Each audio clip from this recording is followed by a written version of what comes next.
The title of this video is wrong, and I want to deal with that in the first 30 seconds, because the true number is more interesting than the fake one. There is no $9,000 farmhouse market in Idaho. The statewide home value is $482,000, up 1.2% this year. The cheapest town anybody found is under $200,000. The closest real thing is a 1925 farmhouse in Canyon County, listed at $30,000, where the land is not included and you have to physically move the house off the property. That is the actual story. In Idaho, the dirt is worth money, and the old house standing on it is an obstacle. And Idaho is not emptying. 36 of its 44 counties grew last year. What is emptying is specific and internal. 70 communities lost population between 2010 and 2020, 60 of them with fewer than 1,000 residents. We cover cities honestly here, including the parts that don't flatter them, so subscribe if that's your thing. Today we are counting down 10 Idaho towns being quietly subtracted. Number 1 has had people leaving every single year since 2010. Not most years, every year. Number 10. Bancroft, the town the phosphate money drove past. Caribou County sits on Permian phosphate beds laid down 250 million years ago, and 2 of Idaho's larger industrial employers work them. Monsanto, 300 to 400 people. Agrium, 200 to 300. County median household income is $66,653. That is real money by Idaho standards. Bancroft is 20 minutes up the road. It went from 377 people 2010 to 299 in 2020, down 20.7%. Here's the thing about extraction economies. They are capital intensive, not labor intensive. The mines and the plant clustered around Soda Springs and Conda. Bancroft stayed what it had always been, a dryland farming and ranching settlement on the Bear River Valley's rolling hills, competing for its own young people against a payroll it doesn't share. So, the trade-off runs backwards here. Phosphate keeps county unemployment below the state average. It also lets a county look prosperous on a spreadsheet, while a town inside it drops under 300 residents. And the people who live there drive to Soda Springs for groceries past the plant that pays everybody except them. Number 9. Mackay, 5,906 feet in the Lost River Valley, in a county of 4,937 square miles, holding 4,275 people. That is 0.88 people per square mile. 5th least populous county in Idaho. Distribute everyone in Custer County evenly, and each person gets more than a square mile to themselves. Mackay itself went from 517 to 439, down 15%. The county was named in 1881 for the General Custer Mine, where gold had been found 5 years earlier. So the founding premise was extraction. When the ore economy contracted, what remained was ranching on high. Short-season ground and a tourism trade that flows toward Stanley and the Sawtooths, not toward here. Actually, let me be careful with the tense. Custer County has grown about 8% since 2020, roughly 360 people, so this is a decade of decline, not a collapse in progress. But recreation, recovery arrives as second homes and seasonal traffic. It raises housing costs without adding a single child to a school roll, which is the quiet problem with a county-level rebound. It's an average, and averages don't have to visit every town. Number 8. Reubens. Zillow cannot produce a home value for Reubens. Not a low one, none. There are not enough sales in the town to compute a number at all. 46 residents at the 2020 census, down from 71. That is minus 35.2%, the steepest percentage drop of any incorporated city in Idaho that decade. And it is incorporated. It has a mayor, a council, and municipal boundaries covering 0.17 square miles. Reubens exists because of a railroad. The Camas Prairie Railroad reached it in 19 verse and started running in 19 verse, hauling dryland wheat off the prairie. Before that, grain was sacked and moved out by wagon. Warehouses went up along the tracks by 1907, and a string of grain-shipping towns was born along the line. New Crag, Reubens, Craigmont. Then, trucks replaced short-haul rail and elevators consolidated into fewer and bigger facilities. A town whose entire reason for existing was being the place where wheat meets the train has no function once wheat stops meeting the train there. Reubens didn't fail. Its job was eliminated. There's no crime, no traffic, no competition for space, and also no store, no school, no clinic, no employer. Below a certain population, affordable and unsellable become the same word. Lewis County has now shrunk 3 years running.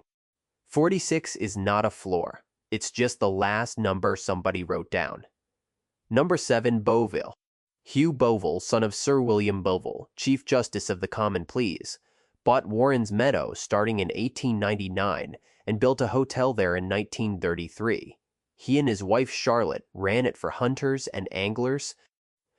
1911, they left, disillusioned by what the timber industry had done to the forest around them. The forest was the whole point, and that's the part worth sitting with. Northeastern Lotta County held the largest stand of white pine in the United States. Once potlatch lumber arrived, the town reorganized around cutting it down. The hotel built for sportsmen became a bunkhouse for timber workers. That set the pattern for a century. Bovill lived and died on other people's mills, and in 1981, Potlatch closed its outmoded, expensive mill for good. 260 people in 2010, 191 in 2020. Down 26.5%. On 0.16 square miles, Zillow shows around 194,000, and on other pages shows no value at all, which tells you how thin that market really is. The Hotel Bovill went onto the National Register of Historic Places in 1994, and the listing itself noted the building was vacant and increasingly dilapidated. The structure that is the reason the town exists was already empty when they honored it. In the 1,970 seconds, the Lotta County Historical Society ran an oral history project recording Bovill's earliest residents and later assembled 153 photographs of the town from 1904 to 2000. School pictures. Somebody back then already understood which way this was going and started writing it down. Number 6. Craigmont. A house here runs about $285,000. The Idaho average is $482,000. That is a discount of nearly $200,000, roughly 41%, and it looks like the best deal in the state. It isn't a deal, it's a price signal. Now the story, and it's a good one. In 1904, a fire burned the town of Idaho. The Camas Prairie Railroad then routed past it, and a Lewiston financier named John P. Vollmer platted a rival town on the profitable side of the tracks and named it after himself. 16 years of two towns 200 yards apart trying to strangle each other. In 1920, they merged and called the result Craigmont after Colonel William Craig, a mountain man who married a Nez Perce woman and settled near Lapwai in 1840 after the beaver market collapsed. Small thing I got stuck on. Craigmont used to grow oats, barley, wheat, alfalfa, clover, flax, and potatoes. The flax is gone, so are the clover and the potatoes. Now it's canola, bluegrass, garbanzo, beans, peas, and lentils. Farm towns don't just shrink, they change crops, and if you want to know when the local economy last turned over, ask what stopped growing. 501 people down to 458. Lewis County has shrunk 3 years straight. And underneath all of it, Idaho lost 2,119 farms between 2017 and 2022, 8.5% of them, while the average farm grew to 505 acres. Every farm absorbed is a household removed from the prairie. Craigmont was built to serve those households. You buy the discount and the reason for the discount in the same transaction, and everybody who lives there already knows that. They are not the ones confused about the price. If you grew up in a town like one of these, or you're currently looking at a listing in one and trying to talk yourself into it, put it in the comments. That's genuinely where the next video usually comes from. Number 5. Challis. One announcement. About 100 jobs. October 2012. County population at the time, around 4,333. The Thompson Creek mine cut roughly 100 to 105 positions. Effective October 5th, targeting about $100 million in operating cost savings. Before that, it employed around 375 people. And per Idaho Department of Labor data, it was both the largest employer in the county and the highest paying. In a county of 4,300 people, removing 100 of the best paying jobs is not a business adjustment, it's a demographic event. The census caught it, 1,081 down to 902. 16.6%, a sixth of the town, in 10 years, and the mine never even closed. It just got smaller. And I have to be straight with you, because this is the one entry that doesn't fit the list cleanly. Challis came back. 924 by the 2023 estimate, and Custer County is up around 4,636. This is a story about a decade, not about right now, but look at what's doing the recovering. Recreation and in-migration into central Idaho's mountain corridor, which swaps the highest paying jobs in the county for seasonal and service work and bids housing up against local wages. The mine paid better than what replaced it. In the BLM's final environmental impact statement comment record, a Challis resident and state legislator wrote that the mine had run for more than 3 decades and provided hundreds of well-paid jobs and substantial backing for local schools, businesses, and community organizations. 20 miles up the road, there's a preserved ghost town called Custer, with false front stores and a schoolhouse museum you can walk through. Challis has spent a century trying not to become the exhibit. Number 4. Pierce, October 1860. Elias D. Pierce and Wilbur F. Bassett found gold on Orofino Creek at Canal Gulch, a mile north of town. First gold ever found in what is now Idaho, then Washington Territory. That strike triggered the rush and, indirectly, the creation of Idaho Territory itself. A house in Pierce today costs about $180,000 against a state average of $482,000. I had to check that twice. The town's own decline is modest by this list's standards, 508 down to 467. The county is the actual story. Clearwater County has lost population every single year since 2020. One of only 3 Idaho counties still declining consecutively since 2023. And here is the structural fact that explains everything.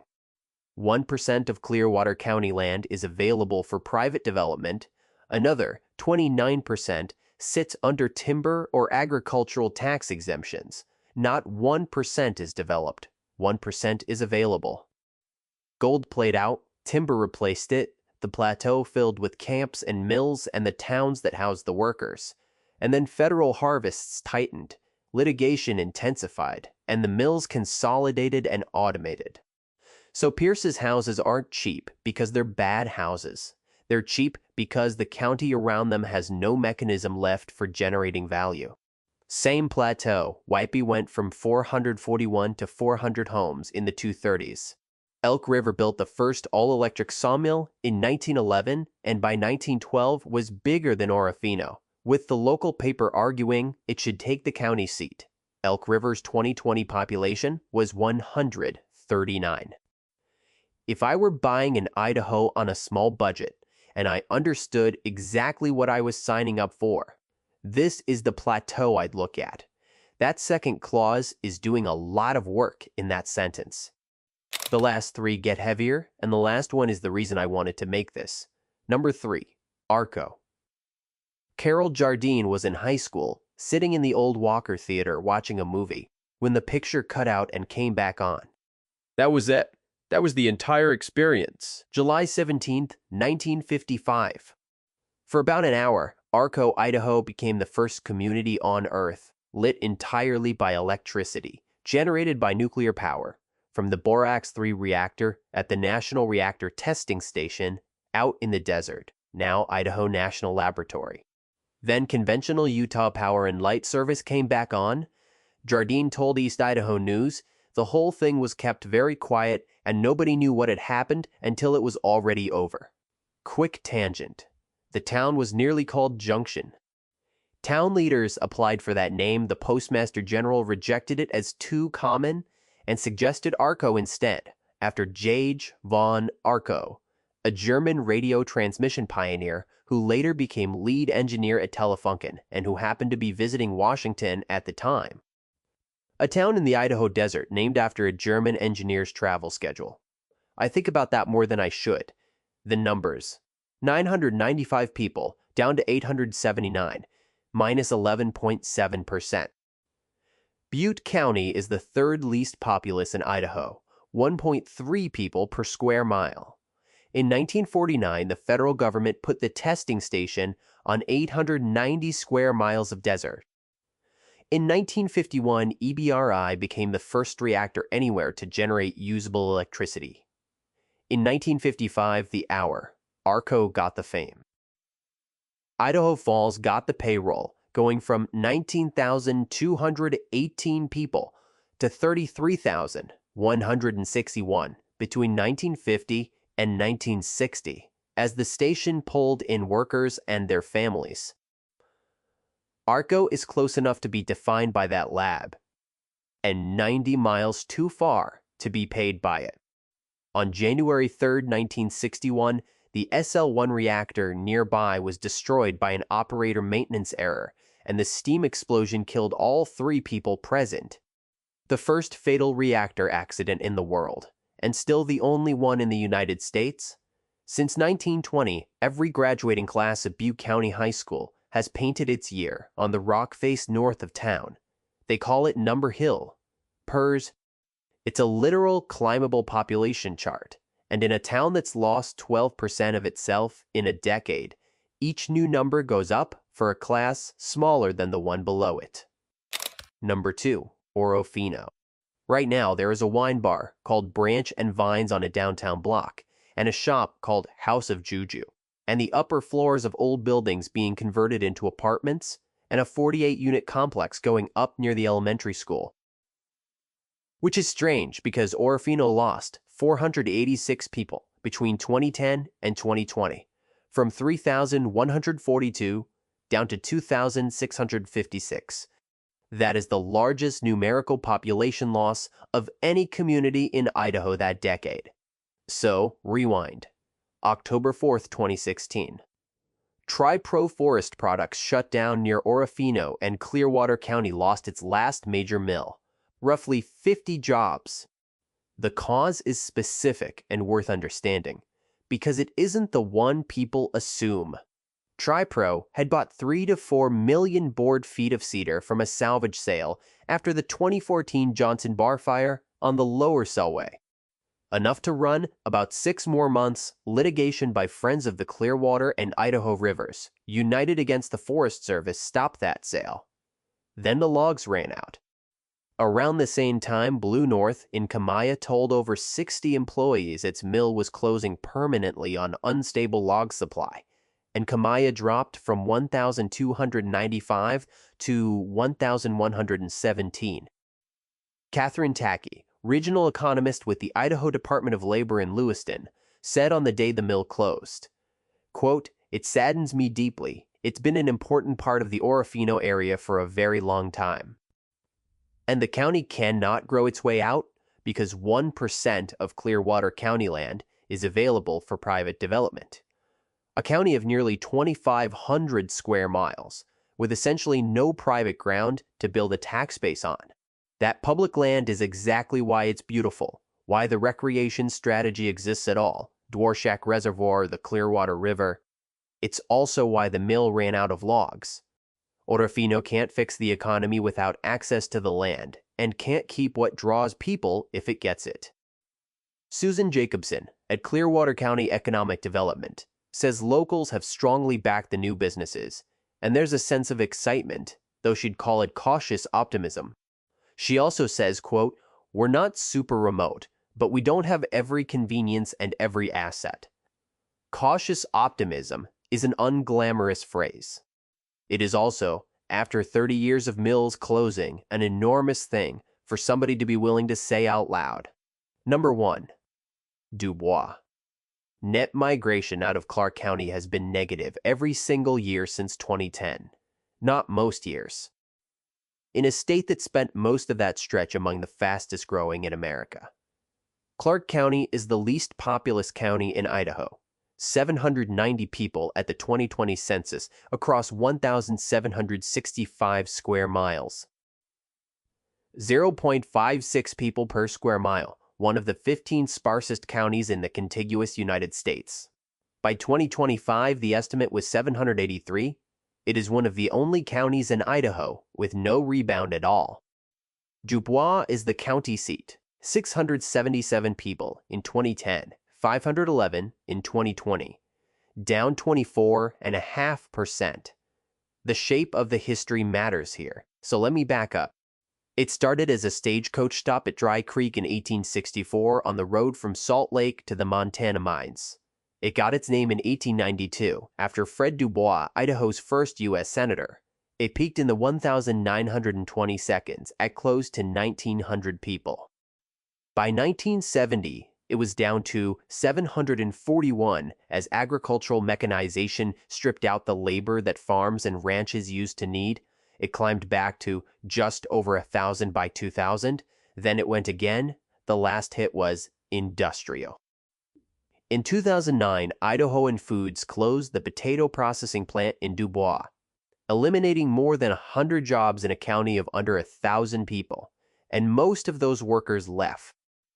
What's there now is a federal sheep research station 6 miles north, the county's second largest employer, in a town with roughly 6 times more sheep than people.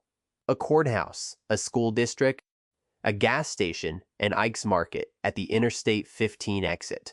The county's main grocery store has closed. Dubois Diner, the only locally owned restaurant, closed in 2016. The local paper noted that highway exit is the town's main draw for anyone passing, and that it drives almost no traffic into the actual town. Now, the number that lies. Clark County unemployment averaged 3.5% in 2016. Low. Healthy looking. But since the Great Recession, the county's workforce itself has plummeted. Nobody is unemployed in Dubois because the people who lost work left. An unemployment rate can only count people who are still there. Susan King drove in during 2007 to interview for the English job at Clark County Junior-Senior High School, a position 4 teachers in a row had abandoned mid-year. Driving through, she said, quote, "I thought this city is dying." Then she got to the high school. Quote, "Then I got to the high school and realized this is where I wanted to be." She was still teaching there 12 years later and said that first impression held true the entire time. Mark Williams had worked and lived at the sheep station for over 30 years, and he put the arithmetic plainly. Quote, "You need to be employed here to survive here. It's 50 miles from here to Idaho Falls to buy groceries or new clothes. Median household income, $48,611. Poverty rate, about 14%. Farms keep combining as owners retire, and every one of those deals removes a household. The house that household lived in doesn't go anywhere. It just stops being anybody's address." Idaho is one of the fastest growing states in the country, and almost all of that growth is being harvested by 3 counties. Everywhere else is being quietly subtracted, one farm sale at a time.